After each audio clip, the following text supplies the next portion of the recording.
And so then you say it was in that discussion between those two contestants that you heard Trump say the N-word.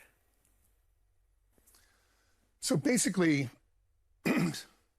we're there, the producers, and Carolyn Kepscher and George Ross, who are the two advisors who work for Trump at the Trump Organization. And they're allowed a little bit more leeway because they work for Trump. So they get to say things that we can't say necessarily directly. And at one point, Carolyn Kepscher, who was the head of his hospitality unit and ran one of his golf clubs, sort of came outside herself and said, Kwame Jackson oversaw Omarosa, who was brought back onto the task and created all kinds of problems for herself and other people all along the season, but was great TV and was kept around for whatever reason. And for that, Carolyn Kepscher thought, well, Kwame deserves to be considered for how graceful he was in handling this. And we all sort of agreed, but it was tilting things in a direction that we didn't necessarily need it to go because we wanted to share an equitable story. And Trump seemed to have an issue with this idea all along. You could see him reacting and shaking his head, wobbling his head, grimacing, wincing, before he said, yeah, but would America buy then he said the N-word, winning. And I remember I was looking right at Carolyn when this was spoken, and she is a very pretty blonde woman whose skin went bright scarlet. And then I looked at Trump to see the reaction that he was giving, like it was some sort of joke, and he was still wincing and bobbing his head, and he was serious. And wow, it was then and there that I. And you write that you couldn't talk about this because of the NDA that you were under, and it was a 20-year NDA. Well, let's talk about the NDA for a second. In my business, it can be 20 minutes, and it's still religious because you're held to this agreement for very strict principles in reality TV. We're like magicians. We don't reveal our secrets to anyone. So for me to come out and say what I'm saying to you is tantamount to career suicide, okay? I'm gonna get blacklisted because of this, but I don't care. I tried when in 2016, I tweeted to people to go and look for these tapes. I know that they existed because we recorded those meetings. We recorded that moment there. It's somewhere on a tape, on a file. And I'm here to tell you that it doesn't matter. I have 5 Emmy Awards, 4 Producers Guild nominations. None of that matters. I will lose my career if I break an NDA or come forward with how this stuff gets done. Right. And I've done so in this article just so I can share people how we managed to con them. Well, in the article. Prevent. From the man who controls the GOP with an iron grip. But let's say he does win re-election this November. Will there be any revenge? Fuck you fucking piece of shit! Directed at the people that put this revenge case together. They've thrown in the gulag in Washington, D.C. President Trump said he will pardon those protesters on day 1 of his presidency. Yes, justice needs to be served. Equal application of the law. And this trial proves we don't have that in America right now. We're just playing the fear game in reverse here because Trump and Fox are always spewing out all of their garbage, making us think, oh, we step outside, it's going to be a disaster. Well, I think they're upset about something, the Trumpy Trumps and Fox, and they're looking for revenge. I might be right. Something the Stormy Daniels hush money trial has just made me realise as we head to day 2 of deliberations, Stormy Daniels cannot be the only person that had an NDA installed upon her to hush.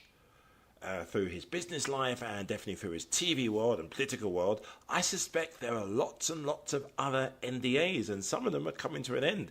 Interesting enough, The Apprentice, and you can hear in a moment, we're not making it up. This is not something where they've tried to make a headline out of nothing. This is a real detail. The NDA has come to an end. It served its course. Trump and the N-word. Omarosa, who used to work for Trump back in The Apprentice days, and also within the early days of his administration, has always hinted that he uses the N-word and various other derogative comments. Until now, there's been no concrete evidence. That's all about to change.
I'm not going to summarise the article because it's quite a long article in the Slate, but there's a lady called Caroline Kepcher who was then Trump's head of hospitality. She is present in the room, and from what we can gather, this was recorded where they're talking about the two finalists in this particular edition of The Apprentice. One's black and one's white. Trump uses the words, and this is what is alleged and is on tape, that America, well, they're deciding whether basically I'll summarise it as it reads, whether the black contestant or the white contestant should be the winner of The Apprentice. Trump turns around and says that America would not, paraphrasing, stomach a N-word winning. Somebody's got to trace down Caroline Kepcher. Did it happen? She needs to go under oath. It's a simple fact. Omarosa has long hinted this is on tape. If the NDAs are now passed, out of date, surely NBC, it's time to share it with the world. Does the tape exist? Now, I suspect that Caroline Kepcher is not going to say anything. She probably knows where her expression is, what side her toast is buttered. But there is a question that could be asked. Were there cameras filming this particular interaction? I suspect she remembers it. And if she did have the reaction as described, it's not going to be something that she will be able to easily hide. So I think we're once again in the rabbit hole. No tape, no audio. But you can go on first impressions. If a reporter somewhere asks Ms. Kepcher a straight question, it could be, or was it recorded? That's all that needs to be happened. Was it recorded? And, okay, somebody's holding on to those tapes. Somebody is holding on to that tape. Omarosa is confident the tape exists. Popular television networks in the United States, calling the president a racist, accusing him of using the N-word, recorded on tape during the filming of the reality show The Apprentice. I have heard for 2 years that it existed, and once I heard it for myself, it was confirmed what I feared the most, that Donald Trump is a con and has been masquerading as someone who is actually open to engaging with diverse communities. But I had a blind spot where it came to Donald Trump. I wanted to see the best in him, and obviously I felt miserably. This was one of the tweets fired off by the president in response, describing his former employee as a crazed, crying lowlife and praising his chief of staff, John Kelly, for quickly firing, quote, that dog.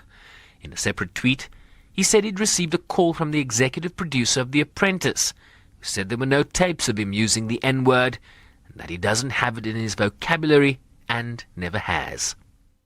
The president is certainly voicing his frustration with the fact that this person has shown a complete lack of integrity, particularly by the actions following her time here at the White House. Why did he hire her?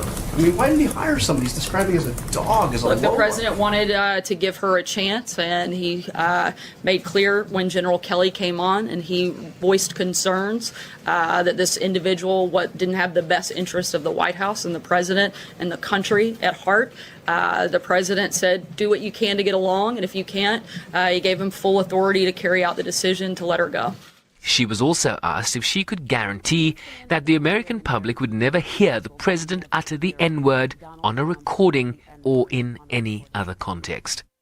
I can't guarantee anything, but I can tell you that the president addressed this question directly. I can tell you that I've never heard it. I can also tell you that if myself or the people that are in this building serving this country every single day, doing our very best to help people all across this country and make it better, if at any point we felt that the president was who some of his critics claim him to be, we certainly wouldn't be here. Anything Sarah Sanders has to say is always taken with a pinch of salt, as far as I'm concerned. But Bill, who is Bill Pruitt, I think, is the Emmy award-winning producer. It's come out with these newest allegations. He's really got to actually deliver something here. It's really got to be no more calling my bluff, no more books. It's like just come out with some facts.